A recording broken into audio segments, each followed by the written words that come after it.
ऊंचा बोलने, आपकी आवाज बहुत वो आ रही है, स्लो आ हाँ रही है जी। तो। हाँ जी बच्चों, आज हम आगे नेक्स्ट स्टार्ट करते हैं topic 4.4 which is about resolution of vector forces. देखिए हमारे पास फोर्स क्या होती है, एक वेक्टर क्वांटिटी होती है, और रेजोल्यूशन जो कि हमने लास्ट टॉपिक पढ़ा था एडिशन ऑफ फोर्सेस, जिसमें हमने फोर्सेस को ऐड अप किया था। अब ये रेजोल्यूशन ऑफ फोर्सेस है। रेजोल्यूट का मतलब होता है स्प्लिट अप करना, तोड़ना। किसको? वेक्टर को। किस में तोड़ना? उसके कंपोनेंट्स में। तो रेजोल्यूशन ऑफ वेक्टर फोर्सेस क्या है? The process of splitting up vectors या forces into their component forces. यानी कि किसी भी वेक्टर को जब हम उसके कंपोनेंट्स में ब्रेक कर देते हैं, स्प्लिट कर देते हैं, तोड़ देते हैं, तो उसे कहते होते हैं रेजोल्यूशन ऑफ वेक्टर्स। तो चूंकि अभी हम फोर्स पढ़ रहे हैं, तो रेजोल्यूशन ऑफ वेक्टर फोर्स क्या होगी कि जब हम फोर्स को उसके कंपोनेंट्स में डिवाइड करेंगे। इसकी वजह छोटी सी डेरिवेशन है, उसको देखते हैं। ये डेरिवेशन है। तो इससे पहले ये आपने क्या करना है कि आपने एक एक्स एक्सिस पे लाइन खींच लेनी है और एक वाई एक्सिस पे।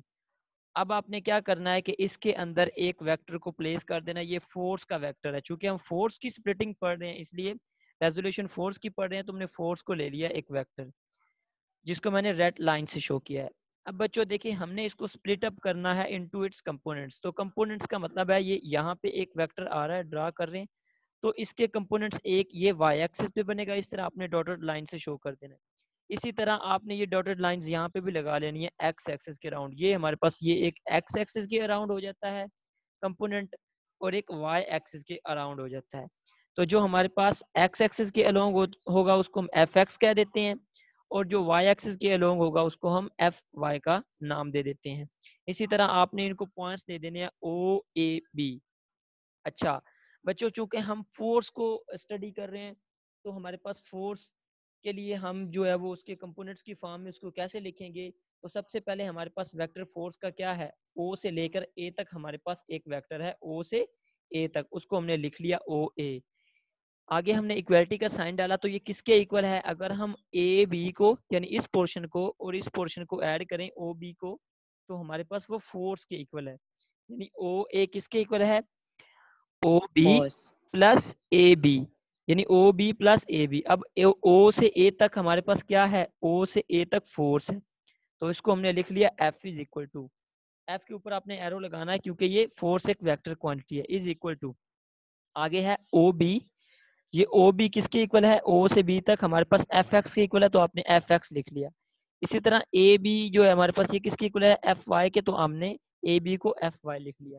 इसके ऊपर हमने एरो क्यों नहीं लगाया? क्योंकि ये मैग्नीट्यूड ऑफ फोर्सेज है कंपोनेंट्स की फॉर्म में, ये वेक्टर्स नहीं है बल्कि क्या है? वेक्टर्स की मैग्नीट्यूड है। तो इस तरह हम क्या फाइंड आउट कर लेते हैं कि फोर्स किसके इक्वल है? हम इसके components F x plus F y के इक्वल है। ठीक है। अब ये जो एफ एक्स और एफ वाई कंपोनेंट्स हैं, इनको हमने फाइंड आउट करना है कि ये कैसे, हमने इनकी वैल्यूज क्या होती है हमारे पास। तो बच्चों एफ एक्स और एफ वाई को फाइंड आउट करना, तो पहले ये वाला पोर्शन करते हैं। एफ एक्स कैसे फाइंड करना है? हमारे पास कॉस थीटा किसके इक्वल होता है बच्चों? Base over hypotenuse. तो हमारे पास बेस यहाँ पे क्या है गिवन में? बेस हमारे पास ओ बी है, और हाइपोटेनियस क्या है? ओ ए। तो ओ बी को ओ ए पे डिवाइड कर देंगे। ओ बी हमारे पास बेस है, ओ ए हाइपोटेनियस है। अच्छा ओ बी हमारे पास किसके इक्वल है? ओ बी हमने पढ़ा हमारे पास एफ एक्स के इक्वल है। ये ओ बी किसके इक्वल है? एफ एक्स के इक्वल है। F x. और ओ ए किसके इक्वल है? एफ के इक्वल है। तो ऊपर क्या आ जाएगा? एफ एक्स, नीचे आ जाएगा एफ। अब चूंकि हमने फाइंड आउट करने हैं एफ एक्स और एफ वाई, तो यहाँ पे एफ एक्स की क्या वैल्यू आ जाएगी? ये एफ डिवाइड हो रहा है, तो ये दूसरी तरफ जाके क्या हो जाएगा? मल्टीप्लाई। तो ये एफ एक्स किसके इक्वल आ जाएगा? F cos theta. तो हमारे पास एफ एक्स कंपोनेंट की वैल्यू क्या आ गई? F cos theta.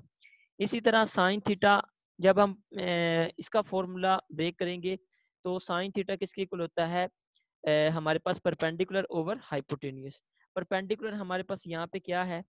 A B है, ये परपेंडिकुलर है ए बी, और हाइपोटेनियस ओ ए, यानी ए बी ओवर क्या आ गया? ओ ए। अब देखिए हमारे पास ए बी किसके इक्वल है?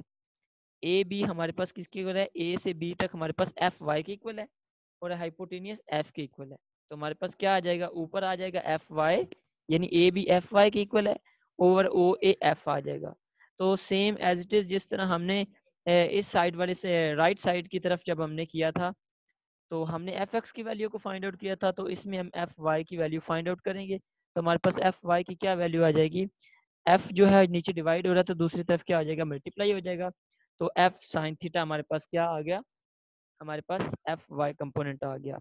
तो ये था हमारे पास रेजोल्यूशन ऑफ फोर्सेस। ठीक है बच्चों।